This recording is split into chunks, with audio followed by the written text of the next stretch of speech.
Okay, to celebrate the boys being back and the 20th anniversary of Stars of CCTV, I'm talking about Hardfire. Why am I talking about Hardfire? Well, I've just said for one reason, and they're currently #1 in the physical albums chart, which is a right achievement. So this is the lovely reissue of Stars of CCTV.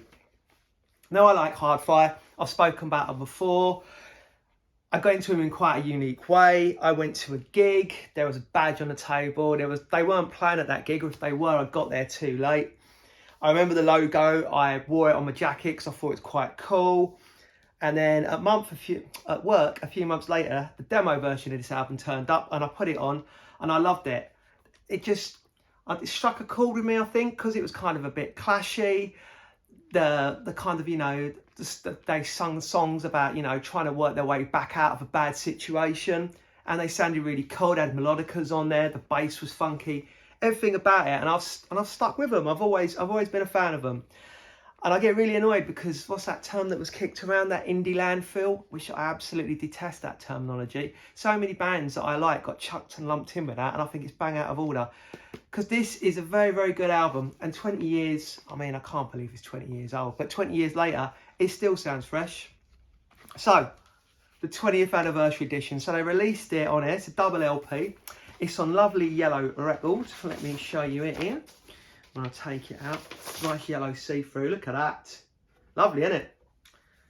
And I've given it a listen to, and it sounds pretty good. They also released it on Zeotrope, this one here, which I'm not doing it justice holding this because it's one of the things that looks better on your record player when it's spinning around. But look at that, and then look at that. That's well cool, isn't it? I've seen a few people online saying that they had problems with their Zeotrope, with it not playing particularly well. Well, I don't know if I've just got lucky, but my one seems to be playing all right. And it sounds pretty good. And the reissue sounds pretty good as well.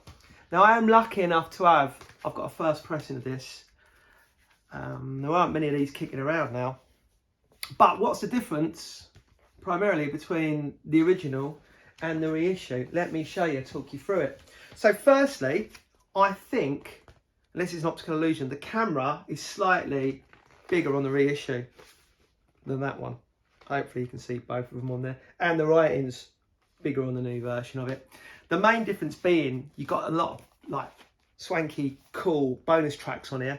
You've got Stronger, Sick of It All, cover version of Seven Nation Army, Peaches, Radio 1 session, Polish Love Song, 1969, and then you've got demos for Got a Reason, Hard to Beat, and Move On Now. But it's just great having the boys back. Obviously, last year they returned with the EP Don't Go Making Plans, and that was wicked. It was just like they hadn't stopped. They just come back. They had the trademark Hardfire sound, and it was a quality song. I saw them in Leeds last year, and they were great, absolutely phenomenal. And I'm really hoping that they're going to do a 20th anniversary tour of this so I can get to go and see them again. What I would like, if you're listening, can we have the other albums on record as well, please? Because if I'm right, they've only been released on CD so far, and I'd like them to complete my set. But yeah, this reissue is quality, and the record's brilliant. So what I suggest is go and have a listen to them. It's great to have them back and bring on the new music. Cheers, guys.